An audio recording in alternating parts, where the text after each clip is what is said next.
మీరు చెప్పుకునే గొప్పలో ప్రజలు చెప్పుకోవాలి కదా, ఈ మంచి పని చేశాడు చంద్రబాబు నాయుడు గారని.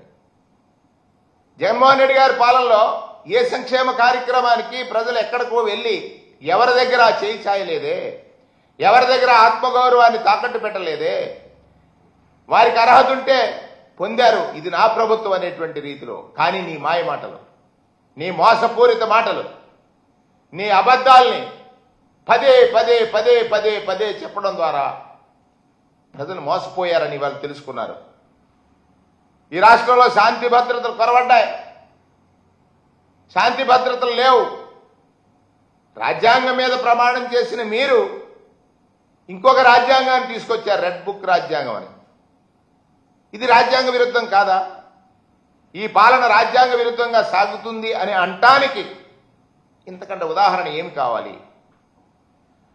మీరు చేయనిది చేస్తానని చెప్పి చెయ్యనిది ప్రజాపక్షాన ప్రశ్నించేది ప్రతిపక్షం.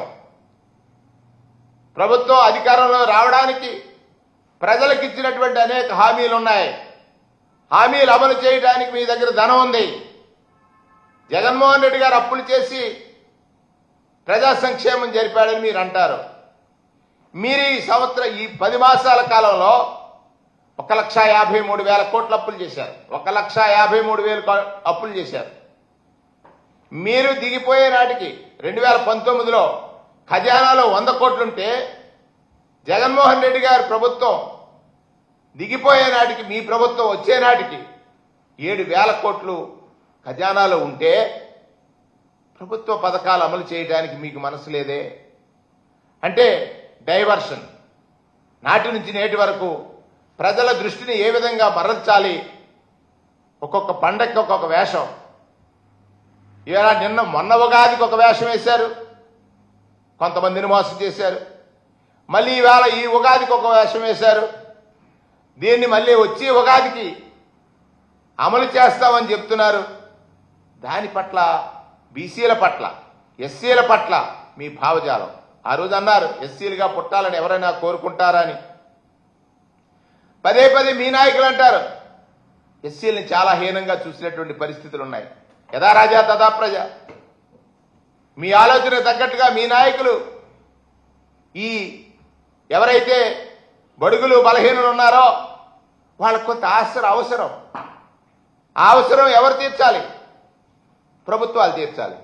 ప్రభుత్వం పెద్దగా ఉన్న మీరు ఆ బాధ్యతను మరిచి, మరొకసారి చెప్తున్నాను, ప్రభుత్వ పెద్దగా ఉన్న మీరు, ముఖ్యమంత్రిగా బాధ్యతలు నిర్వహిస్తున్న మీరు ఈ ప్రజలకు కావలసినటువంటి అవసరాలు తీర్చడంలో విఫలం చెంది ఈ నాటకీయ పరిణామాలలో భాగంగా మీరు చేస్తున్నటువంటి దోపిడీని, ఏదైతే మీరు ఇవాళ కాంట్రాక్టులు ఇస్తున్నారో దానిలో మీరు ఏ విధంగా దోచుకుంటున్నారనేటువంటిది పత్రికల్లో చూస్తా ఉన్నాం.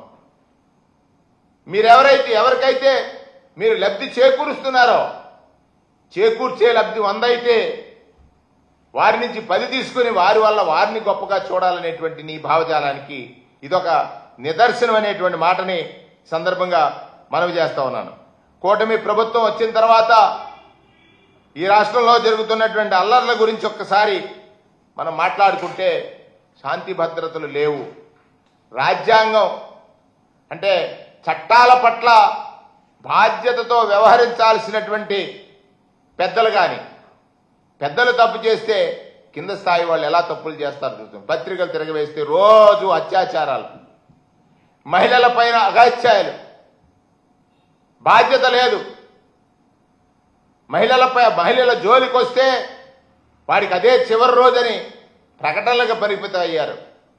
మహిళల జోలికి వస్తే వాళ్ళకి అదే చివరి రోజని ప్రకటనలు చేసినటువంటి మీరు మహిళలపై జరుగుతున్న అత్యాచారాల మీద మీ స్పందన కానీ, మీ నాయకుల స్పందన కానీ, జరుగుతున్నటువంటి తీరుని ఖండించడంలోనూ నియంత్రించడంలో మీ వైఫల్యం కానీ స్పష్టంగా కనపడతా ఉంది. ఈ రాష్ట్రంలో గంజాయి అనేది కనపడడానికి వీలు లేదన్నారు. కుప్పల తెప్పలుగా ఎక్కడ చూసినా గంజాయి.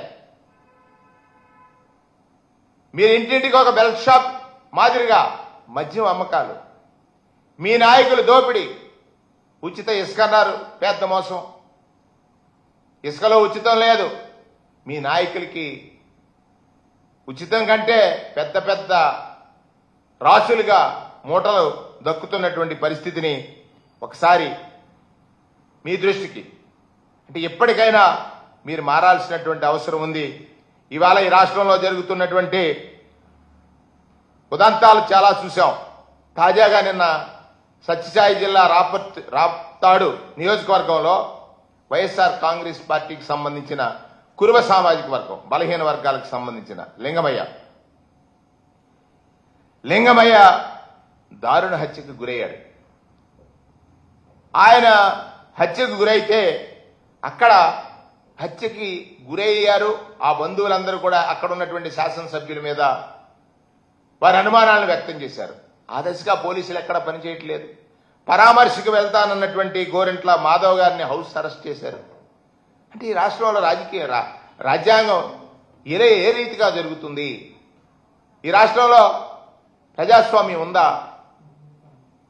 అంటే ఏకపక్షంగా మాకు అధికారం ఉంది, మా ఇష్టానురీతిని మేము పనిచేస్తాం అనేటువంటి భావన తప్ప ప్రజలను ఆలోచించమని అడుగుతున్నాను. చంద్రబాబు నాయుడు గారు అధికారం పొందిన నాటి నుంచి నేటి వరకు రోజుకు ఒక అసత్యాన్ని, ఒక అబద్ధాన్ని వండి వారుస్తున్నాడు. ప్రజల్ని మోసగించడమే తన లక్ష్యంగా ఎంచుకున్నాడు. దానికి పోగొట్టడానికి నలుగురిని పెట్టుకున్నాడు. ఆ పొగడ్తల వల్ల పేదవాడి జీవితాలు మారవు. చంద్రబాబు నాయుడు గారిని పొగడటం వల్ల పేదల జీవితాలు మారవు. అలాగే జగన్మోహన్ రెడ్డి గారిని తిట్టడం వల్ల పేదల జీవితాలు మారవు. స్వయంగా మీ శాసనసభ్యులు అంటున్నారు, నువ్వు గొప్ప పాలన ఇస్తానన్నావు, జగన్మోహన్ రెడ్డి గారి కంటే ఎక్కువ సంక్షేమాన్ని అమలు చేస్తానన్నారు. ఆయన చేసిన సంక్షేమం ఎక్కడా అమలు జరగలేదు. నేను ఇవాళ చూశాను, ఒక అధికార ప్రతినిధి చెప్తా ఉన్నాడు, జగన్మోహన్ రెడ్డి గారు మీరు అధికారంలో జూన్లోకి వచ్చారు, అమ్మఒడి కార్యక్రమం ఎప్పుడు ఇచ్చారు? 2020. ఎంత తెలివిగా చెప్తున్నాడు. 2020 జనవరిలో ఇచ్చారు. ఎన్ని నెలలు తేడా? 6 నెలలు. మీకు ఇప్పుడు ఎన్ని నెలలు అయింది? 10 నెలలు అయింది. జూన్లో ఇస్తారో లేదో తెలియదు, అందరికి ఇస్తామని చెప్తున్నారు. ఇవ్వండి, మేము అడిగేది కూడా అదే, మేము అడుగుతున్నది కూడా అదే. రైతు నష్టపోకుండా పెట్టుబడి సహాయాన్ని ముందే అందించేటువంటి జగన్మోహన్ రెడ్డి గారు గత సంవత్సరం మీరు రైతులకు ఆ సహాయం చేయలేదే. మరి రైతులు నష్టపోయారు కదా, ఖచ్చితంగా వాళ్ళు నష్టపోయారు. గత సంవత్సరం రైతు భరోసా రాకుండా ఇవాళ ఇస్తారంటున్నారు. మరి మొన్నే చూశాను, ఉగాదికి ఉచిత బస్సు. మరి ఎక్కడ తిరుగుతున్నాయి? ఉగాదికి ఉచిత బస్సు అన్నటువంటి ఒక మైత్రి ప్రకటన ఉచితం అయిపోయింది కదా, మరి అది లేదు కదా. ఒక గ్యాస్ సిలిండర్ ఇచ్చి ఊరుకున్నారు. ఇక్కడ ప్రజలు ప్రభుత్వం పైన ఆధారపడినటువంటి వాళ్ళు. నాకు ఈ సమయంలో ఈ ప్రభుత్వం నుంచి ఇది లభిస్తుందనే ఆలోచనతో ఉన్నవాళ్ళు మీరు తీసుకున్న నిర్ణయం వల్ల అప్పులు పాలైపోతున్నారు, అధిక వడ్డీలు కడుతున్నారు, ఆత్మహత్యలు చేసుకుంటున్నారు. ఇప్పుడు కోనసీమ ప్రాంతం తీసుకున్నట్లయితే సాగునీరు అందక రైతులు చేళ్లలో మోటార్ సైకిల్ వేసుకు తిరుగుతున్నారు. ఆక్వా రైతులు రోడ్ల మీదకి వచ్చి ధర్నాలు చేస్తున్నారు. ఎక్కడ మీ ప్రభుత్వ పెద్దలు కానీ మీ అధికార యంత్రాంగం కానీ వారిలో ఉన్నటువంటి మనోవేదనకు సంబంధించిన అంశాల మీద ఎక్కడ కూడా ప్రస్తావన చేయట్లేదు. వాళ్ళకు భరోసా ఇవ్వట్లేదు, భద్రత ఇవ్వట్లేదు. ఇది చాలా తీవ్రంగా పరిగణించాల్సినటువంటి అంశం. మరొకసారి ప్రజల్ని ఆలోచించమంటున్నాను. ప్రత్యేకంగా ఈ రాష్ట్రంలో ఉన్న బలహీన వర్గాల జీవితాల్లో వెలుగులు చూడాలని, ఆ కుటుంబాల్లో ప్రకాశవంతమైనటువంటి జ్యోతులు వెలగాలని ఆలోచించిన ప్రముఖ నాయకుడు రాజశేఖర రెడ్డి గారు అయితే బలహీన వర్గాల్లో పిల్లల్ని కన్నా తల్లులు బాల్యం నుంచి కూడా వాళ్ళు ప్రకాశవంతంగా ఉండాలని ఆలోచించినటువంటి నాయకుడు జగన్మోహన్ రెడ్డి గారు.